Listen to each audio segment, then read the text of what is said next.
Ulster's director of rugby Les Kiss. Photo Colm LenaghanPacemaker Ulster could find themselves playing in front of an empty stadium when they head to South Africa to face the Southern Kings in an historic Guinness Pro 14 tie next month. Coach Les Kiss takes his unbeaten side to Port Elizabeth to face New Boys, the Southern Kings, in round 8 on November 4th. But Ulster's first match on South African soil could be a low-key affair after calls to boycott matches played by their opponents who are backed by the SA Rugby governing body. Given a crowd of only 3,011 turned up to watch their home debut against Leinster last weekend, it won't take many fans to vote with their feet for the Nelson Mandela Bay Stadium to echo with emptiness.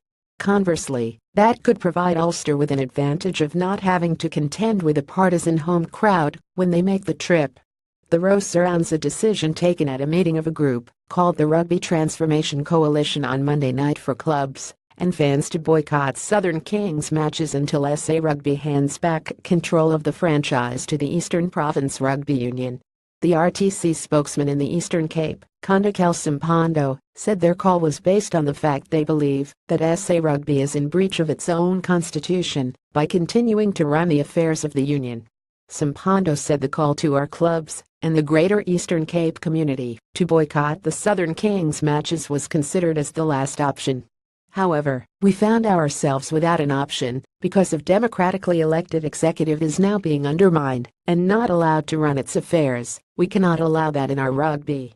In 2015, in an agreement with the previous executive, SA Rugby Chief Executive Jury Roux set up a temporary structure under the control of Exepru Chief Executive Charles Krause to manage the affairs of the Southern Kings franchise on a temporary basis until a new executive was elected. When a new executive took office, the mandate of the temporary structure was unilaterally extended to include all professional rugby in the province. RTC now claim there are effectively two bodies governing the game in the Eastern Cape. SA Rugby is in breach of its very own constitution by continuing to run professional rugby and affairs of EPRU, claimed Simpando. They took away the voting rights of a democratically elected executive, placed them under illegal administration, and put them in charge of amateur rugby, while they run professional rugby. CIRU is not only undermining this executive, but our clubs, because they have ignored the resolution taken by the EPRU clubs in their last union meeting, asking them to hand over the control of the union to the new executive. The Kings have lost their opening 3 games in Conference B and host Italian club Zebre Rugby in Port Elizabeth on Saturday. Just how many fans will turn up for that one will be interesting, and SA Rugby President Mark Alexander has claimed the RTC boycott could damage rugby's reputation.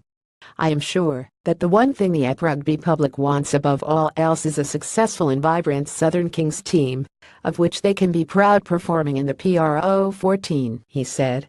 Calls for boycotts do nothing other than further damage the reputation of the rugby people of Port Elizabeth in the eyes of South Africa and the wider rugby audience. The trouble in which the region currently finds itself was several years in the making, and it will take several more months to complete the process of putting it back on its feet. Belfast Telegraph Digital.